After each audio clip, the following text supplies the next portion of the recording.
here, and I'm so glad to be amongst you. I'm excited to be a part of the 7 o'clock class with Metropolitan AME Church in Washington, D.C. I serve on the ministerial staff there, and I'm excited to be a part of this Bible study and work through the book Holy Imagination. So we've been working through this book by Reverend Dr. Judy Fentress Williams. The book's name is Holy Imagination, and we're reading this alongside the biblical text. And for today's work, we're going to look at the introductory pieces of the book of Judges, and we'll be looking at the Holy Imagination book from page 73 to 75, if you're also using that book alongside with us. And we'll be looking at the biblical text of Judges 1:1 through Judges 2:5. And again, we're looking kind of at the book of Judges as a genre, as an introductory kind of move. How can we look at this book and see what it might be trying to tell us for such a time as this? So I'm excited to be a part of this 7 o'clock class. I've been part of the 12 noon class for a little bit now, and I'm excited to have this different time frame. Let's start with a word of prayer, and then I'll introduce how we can get started, and then we'll go from there. So I see that there's a couple of folks on the Zoom call, and we're also live streaming, so we might have a little bit of work in the chat so that we can talk back and forth, or because we're a smaller group on the Zoom call, we might just kind of open it up a little bit more. So if you wouldn't mind, please enter into prayer with me. Dearest God, eternal and loving one, God of justice, God of care, God who never allows the vulnerable to go unnoticed. Thank you so much for setting apart this time that we might get into this word, this book of Judges, that we would spend time with each other and with you, and that what would come out of it would be so much more than just checking off a box. Oh, we talked about Judges. May we meet with you, the living God, this day and during this time, that we might be a changed people and closer to who you've created and called us to be, and co-creators of a world that would be healthy for us all. We pray these things in the name of Jesus, who is our Savior and our friend. Amen. All right, y'all. So here's the thing. So I really dig the book of Judges because scholars, a bunch of them, have looked at this text and said, you know what, when we look at the whole book of Judges, we see a pattern emerge.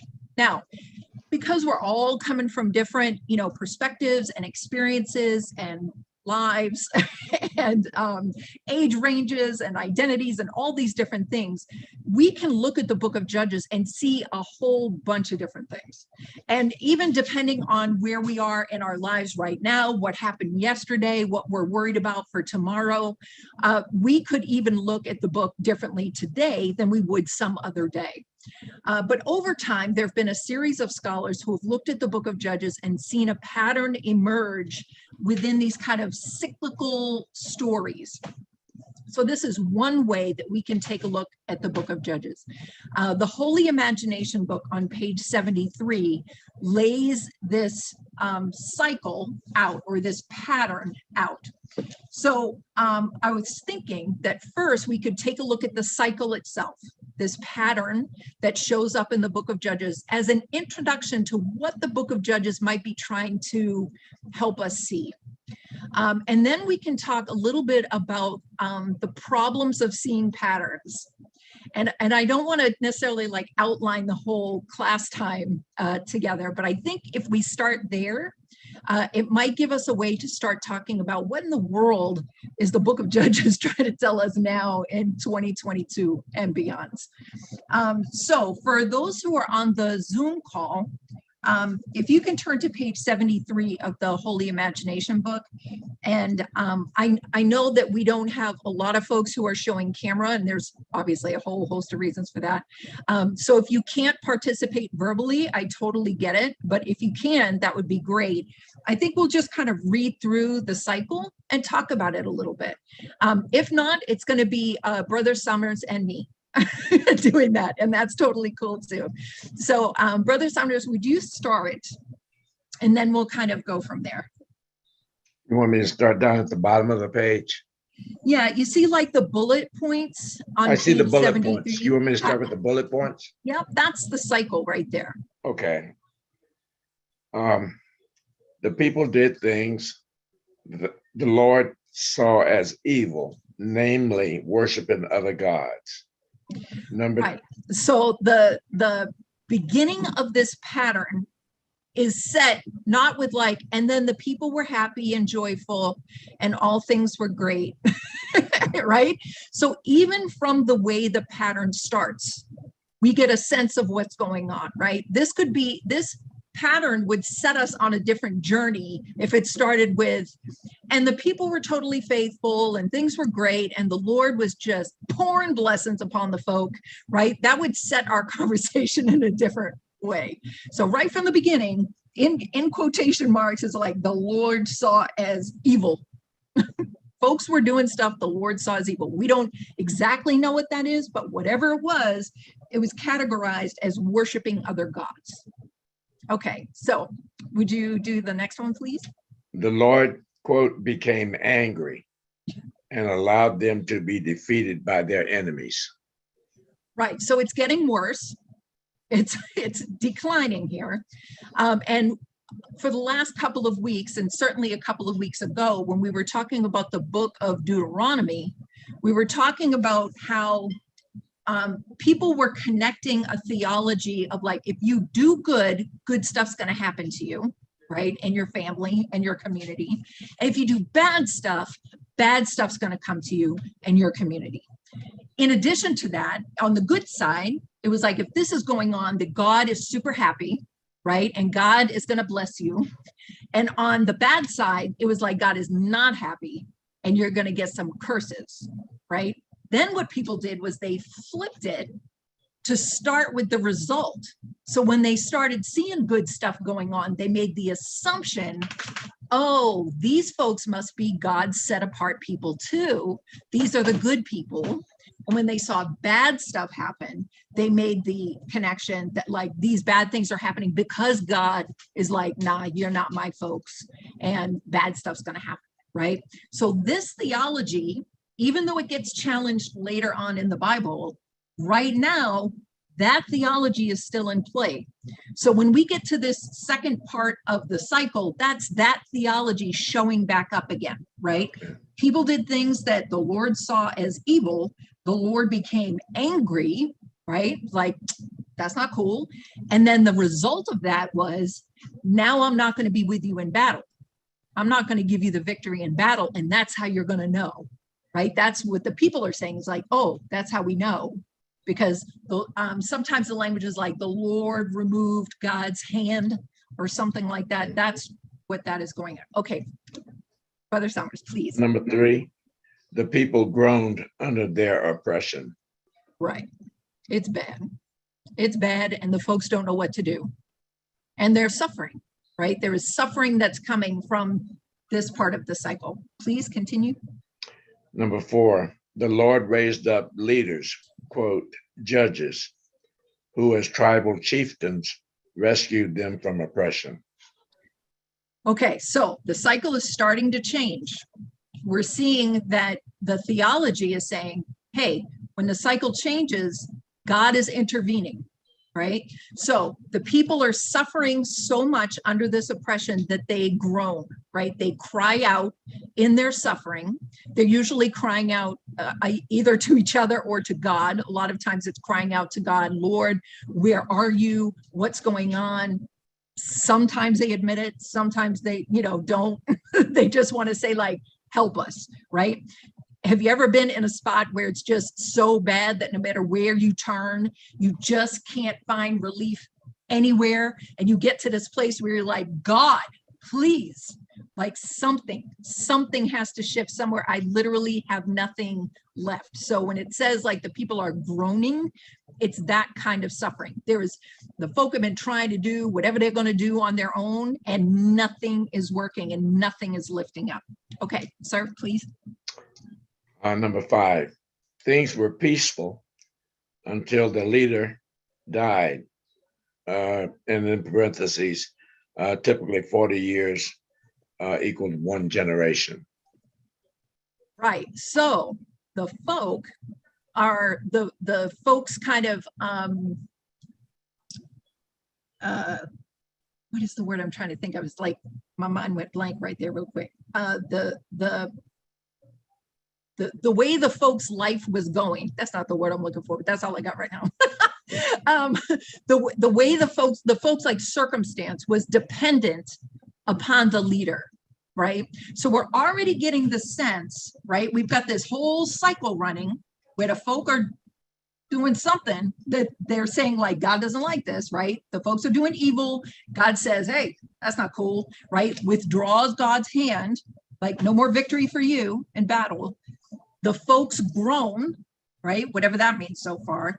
And then the Lord intervenes with a leader, right? And the leader comes in and helps things out, right? Provides some sort of relief, right? We don't know yet, some sort of relief, but it's still dependent on that leader, right? So whatever's going on in this cycle, there's some sort of external intervention. But then when that external intervention recedes, right? In this case, the leader dying, what? It goes back, something happens, what happens? So we're at the last one.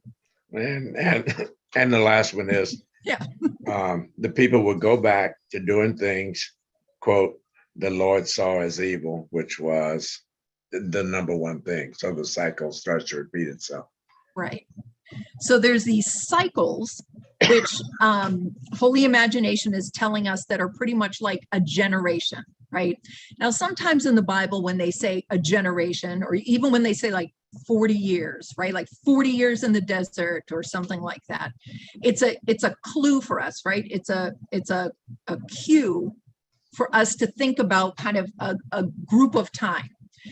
In today's world, we may talk about that differently, right? We have all sorts of kinds of ways to talk about groups of time. We talk in the US, we talk about presidential election cycles, or we might talk about like the stock market cycles, or we might talk about young people going through to 12th grade, right? As a cycle of like young people's school, right? Like anything past high school has its own kind of category, right? Young youth has a certain, right? Then when we get to the church, young adult means something totally different, right? All of a sudden, young adult is till like 35 or something. But if we go globally around the world, young adult means something totally different depending on where we are, right? So when this says like it's 40 years or a generation, even if it was like exactly 40 years, even if that's what the case was, this is more trying to help us understand that part of this cycle is like a period of a chunk of time is going by, right? And you would think like, maybe things are going to turn around. But as soon as that cycle's over, they're right back there, right? So we've got the cycle. Folks do bad stuff. They name it how they understand it through their theology, right? They're worshiping other gods. We don't exactly know what that means yet. Then they suffer because God is not happy, right? So they see suffering that happens and they attribute that to God saying, that's not cool, right? And they're looking, they talk about it in terms of losing battle, like losing the victory. Then the folk groan, right? They cry out.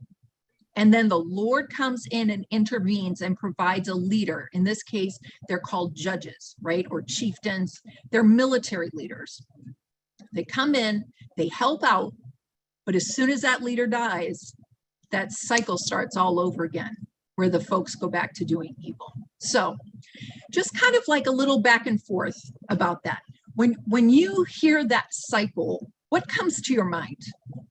This could be like something today, it could be like just how you're thinking about it or how you understand the Bible, anything. Well, one of the things I'm thinking about right now, if you look at the two major political parties, when the Republicans are in power, they don't do, in my opinion, they don't do things for the masses. And then the Democrats come in and they try to do things, and they do some things, but it doesn't work out all the time. And then the Republican gets back in, and then it starts over and over again. So that's where we are. Yeah, I mean, I think we could look at presidential elections and elections in Congress and see patterns of a particular ideology going to a certain extent, right? Depending on when it was, right? They get pretty extreme. Sometimes they're like sort of in the center, and then sometimes they go extreme again, right? And depending on what's grounding that ideology, and depending on how many folks are in power that are aligned with that ideology, there's like a backlash that comes, right? And all of a sudden it kind of like galvanizes. It has a lot of effect on like voter turnout or ads or whatever. And then there's this almost like a repercussion that happens. And the next cycle will be, usually if this side is extreme, then it tends to go extreme when it comes back in with the new ideology, right? And then they just go back and forth, back and forth. And we've been caught in that cycle for a good while. So thinking about cycles and thinking about, any particular party right now might claim God, right? They might claim, oh, God is with us, or God is helping us, or this is God's will, or all these different things, right? There are ways that people attribute what God is about or not about based on what works for them. And then sometimes with some additional thinking about it, perhaps what's happening in a larger sense, right? But it's not out of the ordinary for people to attribute their power to some sort of blessing.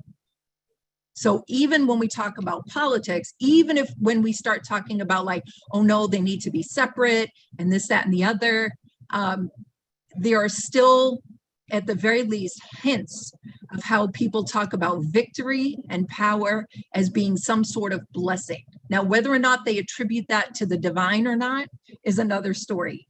But there is still remains this kind of idea like, if I wasn't doing right, it wouldn't be working out right.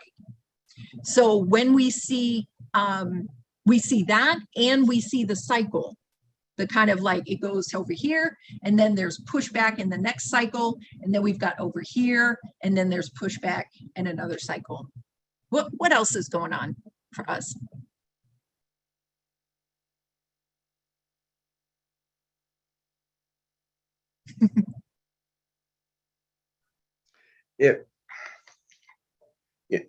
When I try to compare things today individually versus things that happened back then,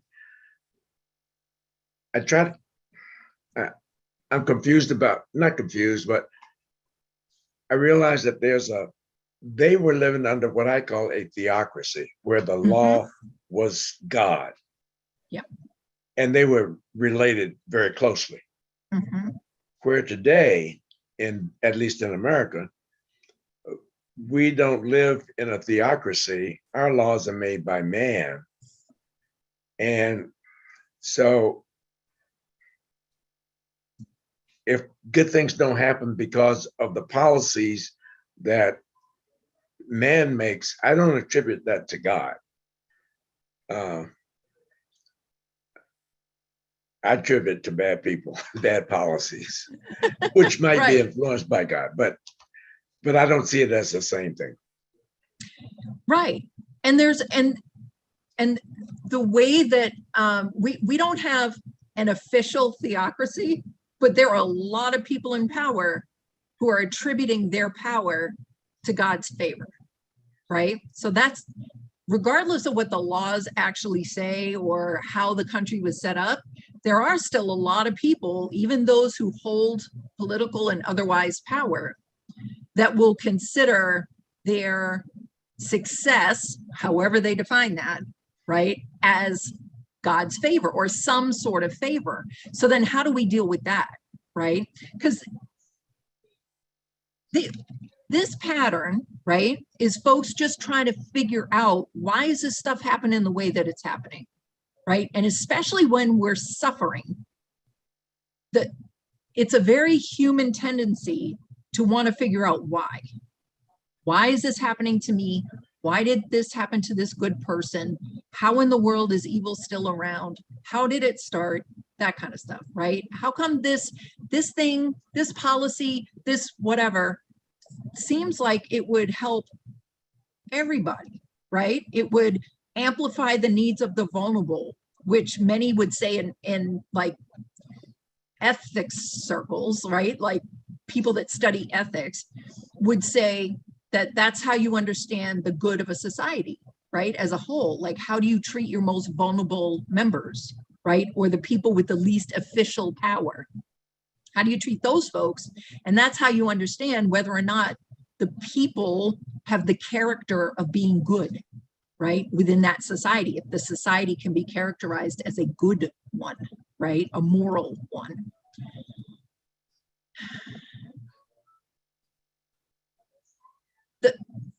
I mean, I don't even really know where to go with that, right? Like, I think part of the struggle that we're having now is that everybody is saying like, well, I'm right. I was like, nah, I'm right. And here's why. And there's no kind of connection there. They're really at extreme ends right now. And it's a power bashing right now. So how do those patterns help us understand what's going on? Or do they, right? Do they just get in the way? It's like, look, if we sit and try to figure out like how and why and this and that, then we're getting off target anyway. Well, I just think they get in the way. I can't put any rhyme to reason as to why things happen the way they are, except that they're just a lot of greedy, evil people that look out for certain groups of people, or they pretend to look out for certain groups of people, but really they're looking out for themselves. There's a phrase in Judges that says like, and then all the people did what they thought was right in their own eyes. Okay. Right. And here we've got this book that's cyclical about folks just doing all sorts of evil and just running into it over and over and over again until a leader comes in and intervenes. Sister Pam, what do you think? I see you keep looking up. So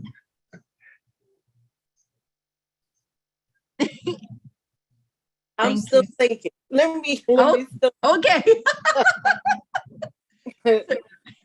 Brother Charles and I are just going to go back and forth. Y'all just jump in when you know. Got somebody else on down here, 918. I know. I don't. 918. Did you want to jump in? I don't want to leave folks out.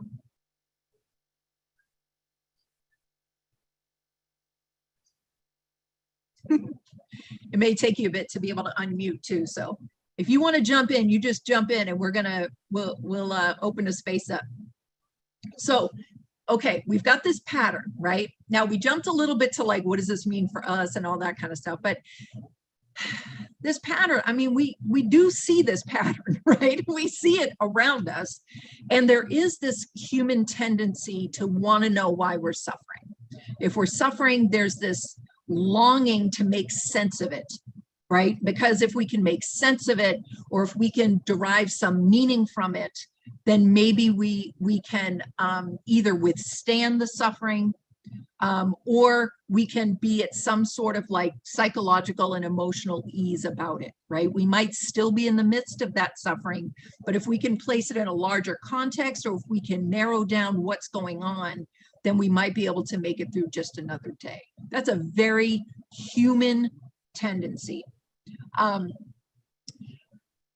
I started our time together by talking about how I really dig this pattern, right? I'm a person that tends to look for patterns anyway. So when I remember when first studying the book of Judges and hearing about this pattern, I was like, whoa, that's kind of cool. Let me look for that. And it does show up, right? When you hear the stories and you read the stories of the different judges, and we'll get there in the coming weeks under the case studies. When we're looking at particular judges, we do see this pattern show up. People are trying to figure out what's going on. They get a leader to come in, and they do certain things and they pull it together or whatever, but then the folks go back.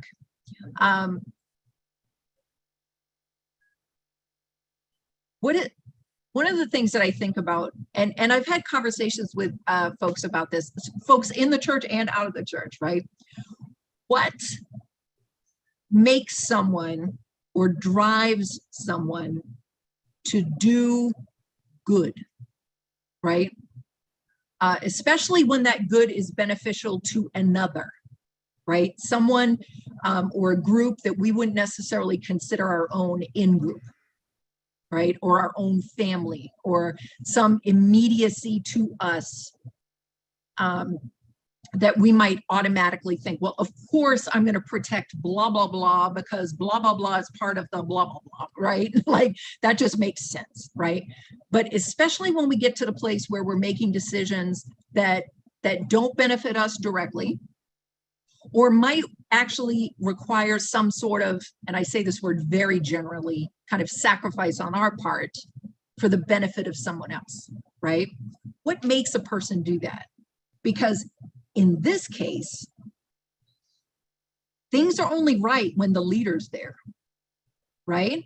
When the external something is there, the folks shape up. When the leader dies, they go right back into that cycle. What do you think about that?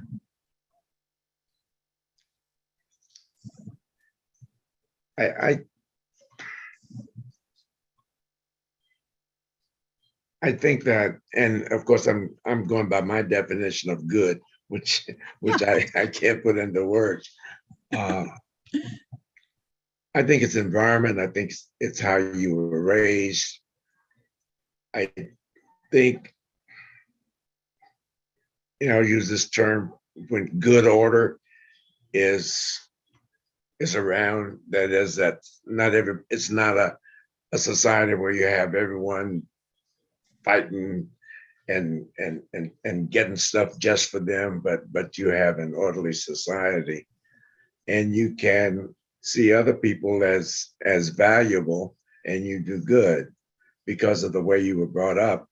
And I think if that society flipped and you had disorder, and for example, if you didn't have electricity, you didn't have food, you didn't have all the things that a good society may provide for someone, then you would probably not have good, and it'd be everybody for himself.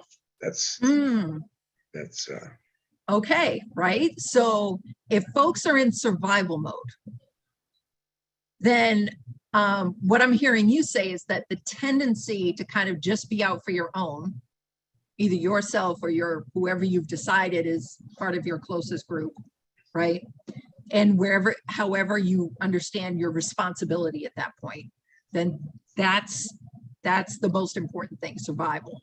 Like survival is the most important thing. So all this little fancy stuff about, like looking out for these folk over here, or something that's going to require more sacrifice, that might be out the door, because survival is number one. And so we don't have the conditions already in place where those things are easily accessible. Is that what you're saying? Yes, basically.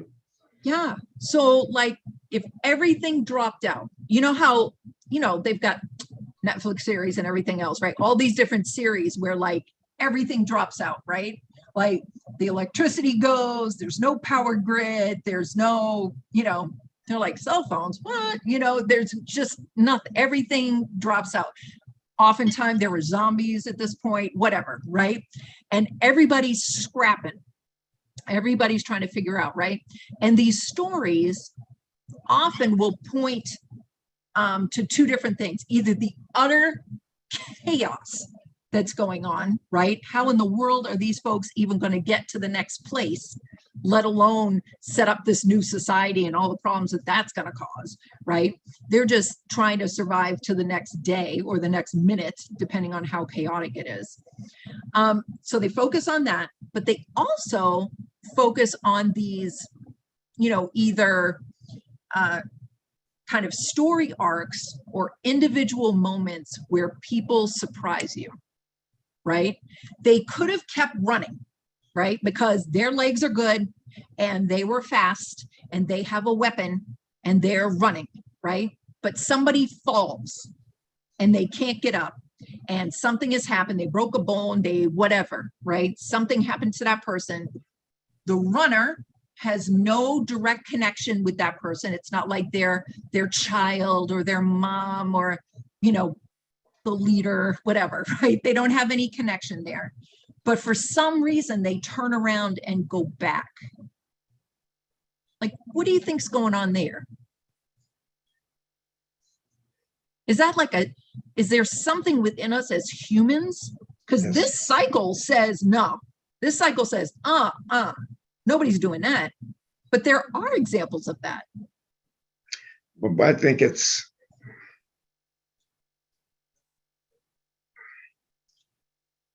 the environment that allows you to go back, because someone may have gone back for you.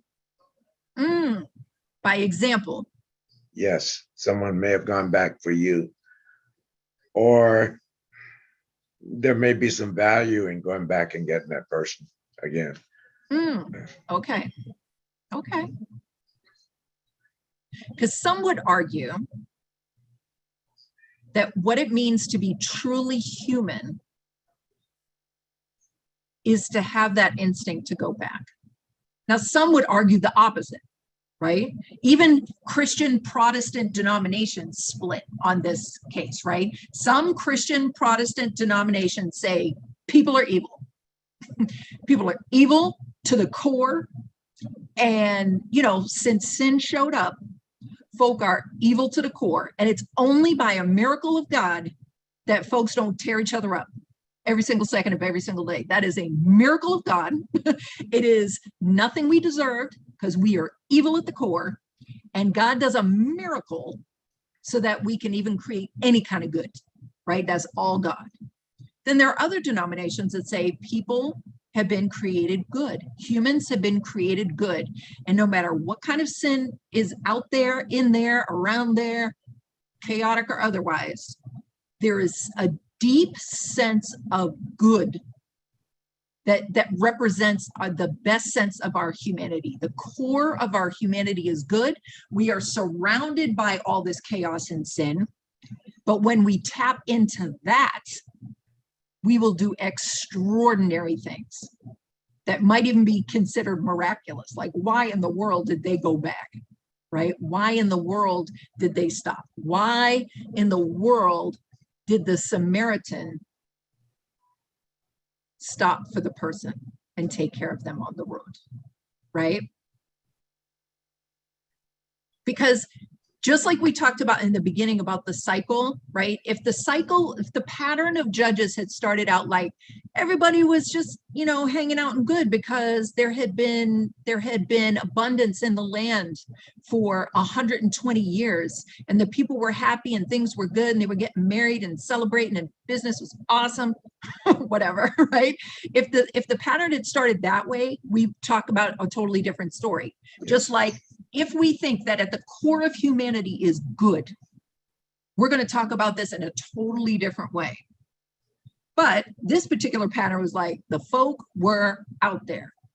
They were evil, right? And God was like, no. So in a similar way, if we think that at the core of humanity if sin has corrupted that so deeply that at our core we are evil, like we will do evil and be selfish, then that's going to set the stage for a totally different way of thinking, not only just about who we are, but like what we do, what we can expect, how we understand the world to work. What do y'all think about that? Y'all come down on like one side or the other? You think it's more nuanced than that? Well, I think there's a lot of factors that get into that. And one may be where you are in your life at I mean, I think there's cycles in people's lives when they may be very aggressive or selfish or evil, but at some point they see the light for whatever reason, and they become less selfish and good, and then they may go back to the same way. It may be individual cycles in people's lives. And again, I put it around as to what the environment is, how you were raised, not just by your family, but by your community, what community you may have come from. And those ideals, just stuck with you and continue to grow as you experience other societies, I think. Sister Pam, you want to jump in yet? What do you think? You've got wisdom over there. I want to make sure we hear it. Okay. You're like, not quite yet, but good try. Look, this is just family talk right here. That's what this is. This is just like a little small group hanging out together.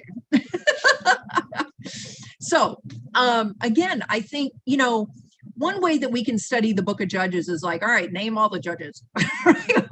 Name all the judges, name their big, hoo-ha thing, what they're known for, right? Because they've got some stories in there. There's some doozies, right? So that's one way to look at it. And that's good in and of itself, sure, right? But the book of Judges as a whole is trying to get at something, right? Whatever's going on with the people is externally restrained, right? Either what's going on with the people or how this author is trying to help us see what humans are about, right? And we can look at this cycle and see it playing out in the world, in our lives, on TV. We've seen it in the past. We see it going on now. So it's not impossible that this cycle plays out. One thing that the book of Judges can help us wrestle with is what we've been kind of going at a little bit, right? What does it mean when somebody counters this cycle? Oh, 918. Who's there? And also, please join us. I did not know how to use this mute to unmute. And I'm outside, so I hope there's not too much background. I'm sort of in nature here. No, this is great. Who is this? Who is this? This is Jackie. Oh, greetings. Welcome, Sister Jackie. Greetings to you and to everyone. So I just wanted to say, a lot of it has to do with your internal belief system. And this is really dovetailing on a lot of what Summer said. But I think it's a little more nuanced than just you're either evil or you're good.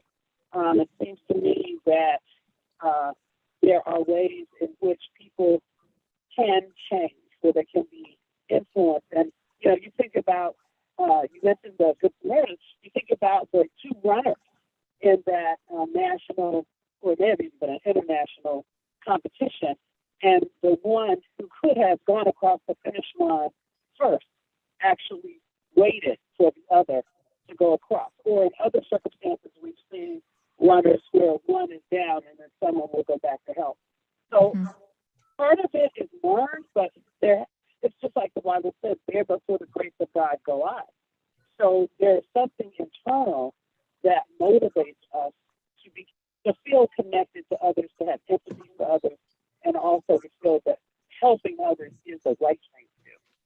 That's all I'm saying. Yeah, that's great. And you brought up empathy, right? So some folks talk about empathy as what it means to connect most deeply with our humanness, right? So that when we are the most human when we are connected most deeply to our empathy for other folk, right? And so if we think of it that way, then we're also thinking about this drive of humanness to go back, to wait for the runner, to go back for the person that fell, to reach out and help someone that we don't necessarily have like legal responsibility for or even social responsibility for. And I think what this cycle is pointing to is when folks do not have empathy, right? Like, in what circumstance will folks act like this?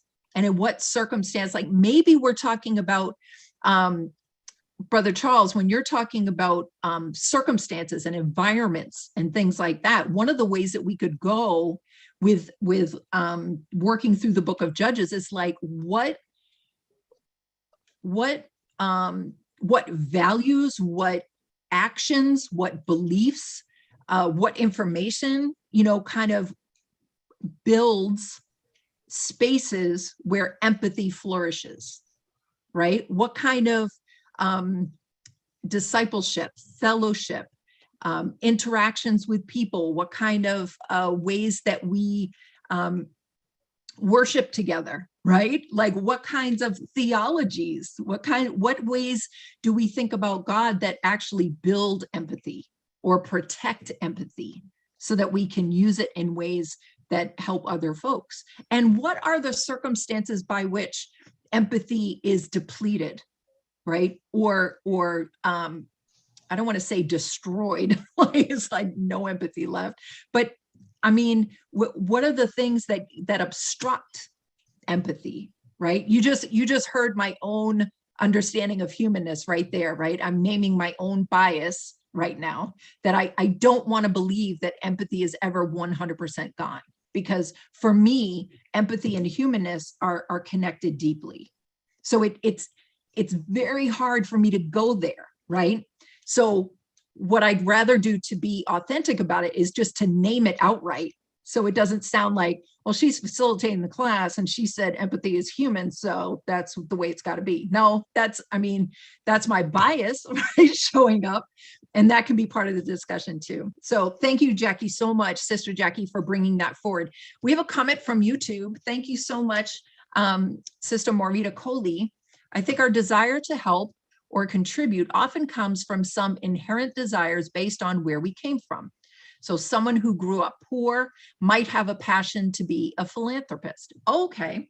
Yeah, you know what? Honestly, I thought it was going to go in a different direction. Even as I was reading it, I thought it was going to go in a different direction. Like if somebody grows up poor, like in scarcity, they might hold on more, right? I thought it was going to go there, and she flipped it right at the end. Right? It was like, if somebody grows up in scarcity, then they may look for ways to share, to give, to make prosperous, right? What do we think about that? Thank you so much, Sister Morita. I think that's good. I don't think you have to be rich to be a philanthropist. Say more.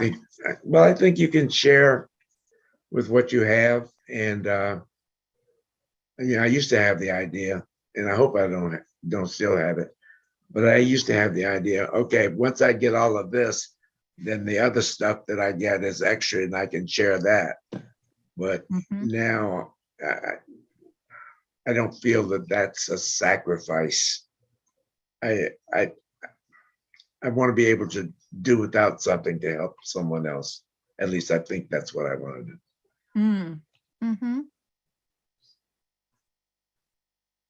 Sometimes it works, sometimes It may not. Exactly.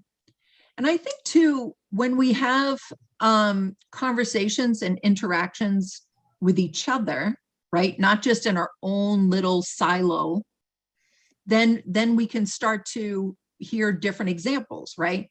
If the only book in the Bible we had was the book of Judges, we're going to have a totally different take on people, on God, on the way the world works, on politics, on military, you know, all of that, right? If we're only looking at the book of Judges, we're only getting this snapshot.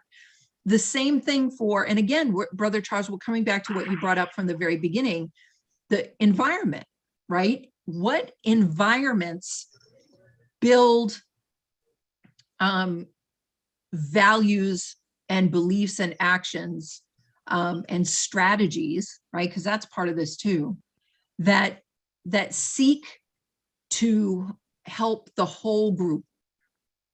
And which are those circumstances that get us closer to, as we've talked about in this instance, like survival, that might restrict that, right? The closer and closer that folks get to survival, like, do I have enough food?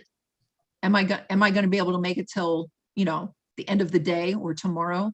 You know, that kind of thing. When folks are focused on getting food, our most primal desires are going to come out, right? Because nothing else is going to work if we can't do anything else if we're not there, right?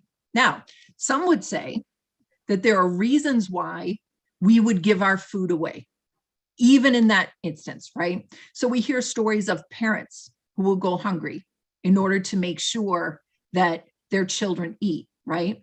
We even hear stories about parents who will say things like, oh, I'm not hungry, right? Because they want to ensure that enough food goes to the children, right? And we hear of that, and it makes sense according to certain ways that we think about parenting, right? If we think that the parent's job is to sacrifice for the child in order that the child survives, right, even to the detriment of the parent, if that's the way we think about parenting, then even in deep, deep, deep survival mode, when the parent gives the food to the children, that makes sense. Now, if we still have that idea of parenting, but the parent takes the food first instead of giving it to the child, because the parent is the warrior protector of the community, and they say, if the warrior protector of the community isn't there, there will be no community. So the warrior protector has to eat first in order for there ever to be a chance that there's going to be more food or a community at all, right? For the person or the community that thinks about the parent sacrifices for the child, that is abhorrent. That is evil. How dare you? How could you possibly, right? These are ways of thinking about what it means to be human, right? And what I would argue is that Judges, even though it is going to give us snapshots of like all this different leadership and how God intervenes or doesn't, you know, kind of withdraws, you know, help and then offers it and all those different kind of things. At the core, the book of Judges is asking, what's going on with people? Like, what in the world, right? Are we only good because we have an external restraint?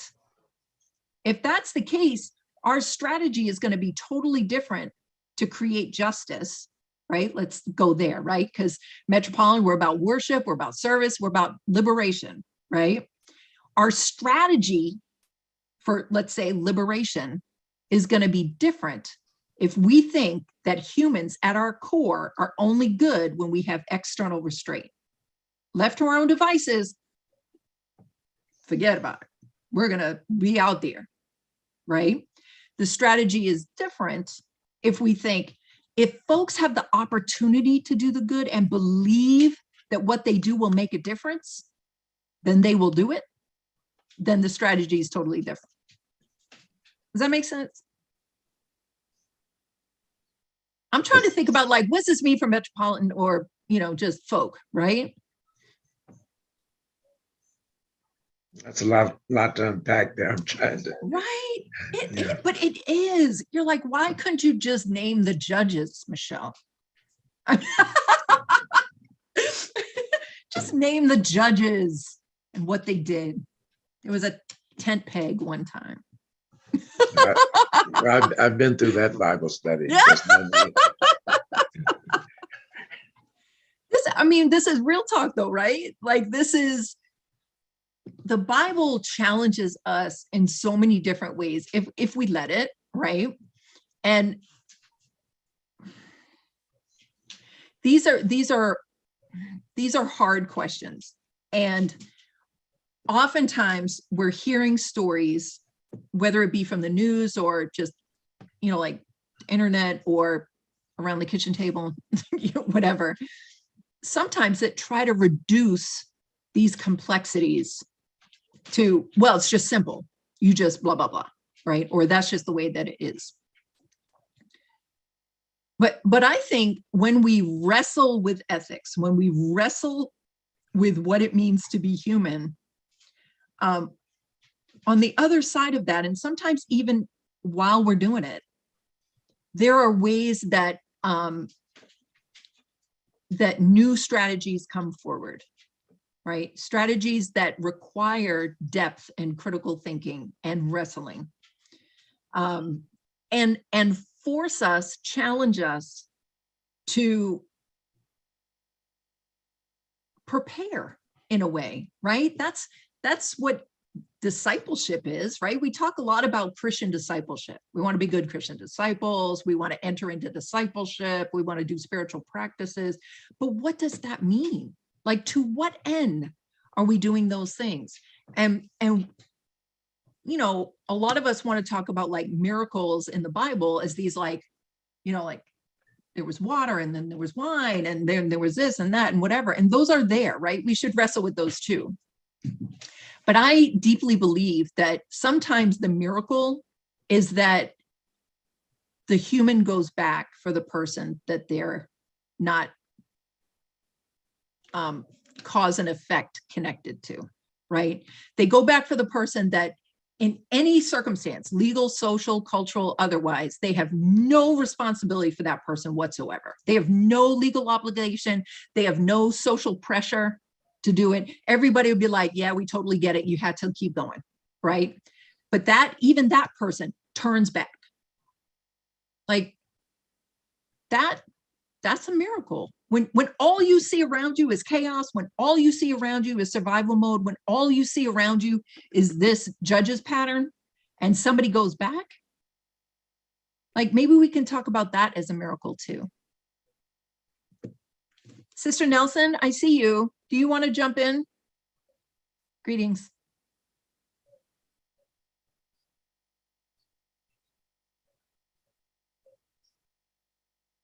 We're like 5 minutes out, but I don't want to cut anybody out of our time together.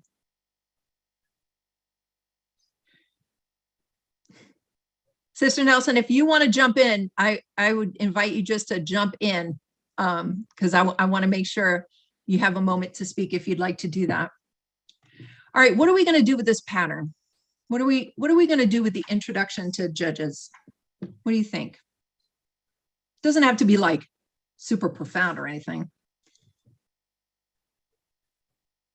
I mean, it might be. I think we're going to have to find a way, because they kept repeating it over and over again. Yes. Find a way that they don't have to go through that cycle all of the time, that they can have some measure of consistency without having to do that over and over again. Yeah. And also not just depend on one person to be the leader. And it gave us this thing that said they were okay as long as the leader was there, and he died, and then it started all over again. So maybe we could train more leaders, or yeah.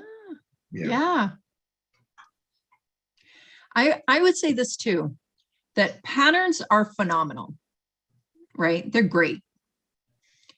They help us make sense of stuff, right? And, our brain loves that. But patterns can also can cause problems too, right? If we're only looking for the pattern, sometimes we miss the things that aren't in the pattern, right? So again, like a set of scholars over time have looked at the book of Judges and seen this pattern. One way we could think about it is that as we're reading the book of Judges, we're also looking for exceptions to that pattern, right? Are there exceptions to it? We've talked about that a little bit as we've talked about like what we think about life and humanity and, today and political cycles and all that kind of stuff, right? Like the exception is the runner that goes back, right? As we're reading the book of Judges, it's going to be just as important for us to be looking at the pattern and seeing how that goes. And like, what do the people learn anything within that cycle, that particular cycle? Did the leader bring anything in particular? Does this say something directly to humanity?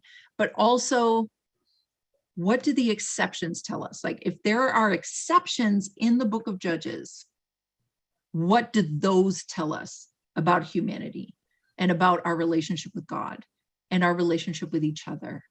And what does it mean to be truly human, or to actually create and do good, to be ethical, to be moral?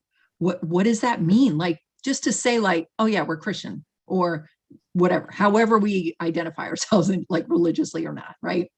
I'm a person of good conscience or whatever, right? What does that mean? Like it's one thing to just say it and then walk around and be like, do, right? But where does it hit the ground? What does that mean? Oh, Sister Jackie, do you want to jump in before we end it? Let's see.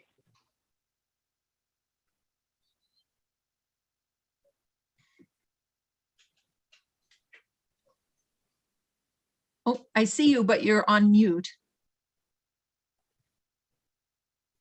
Is it like *6 or something to unmute? I don't know if I have that. Oh, Okay. yes, excellent. I think that works. No, I think your what our Sunday school teachers call share, encourage, or question are great, and they're very profound. I think it seems like the threshold question really is.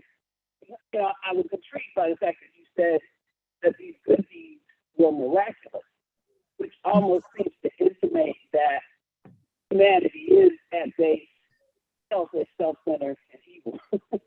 But that when you see these exceptional things happening, it's a miracle. And as you were talking, we're thinking about, it caused me to think of the situation in Uvalde.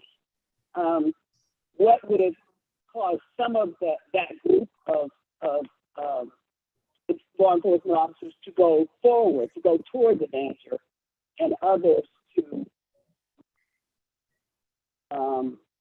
was it something internal? Were they concerned about, reprimands and were the instincts to go forward, but something was holding them back, or was it just, fear?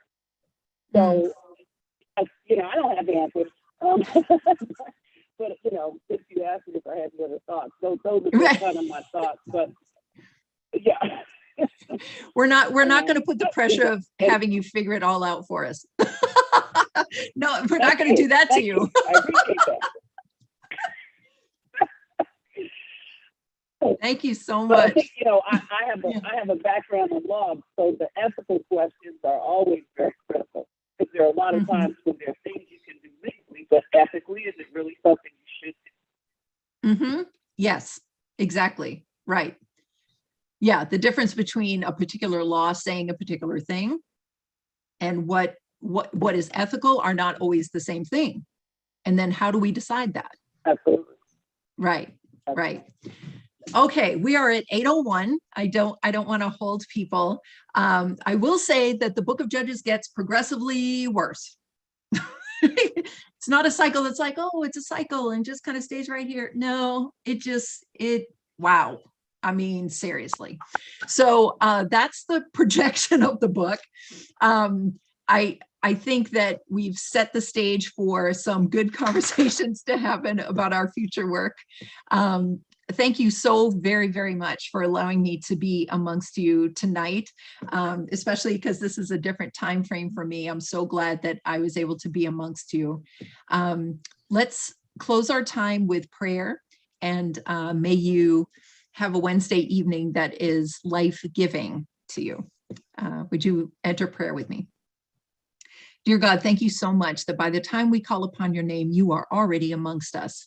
It matters not if we're all in the same room or meeting together virtually, that your presence, your care, your love, and even your challenge is amongst us, even from the intentions of our heart. May that which we talked about tonight, and even the things that we held within us, but we're wrestling with in heart and mind, go forth and become the good. Would you bear us up as we become more and more authentic to who you've been created and called us to be, and that the world would be different because we met with you and then we went out to the world and did something new. We praise you. We thank you. We're so grateful. In Jesus' name, amen. Amen. Amen.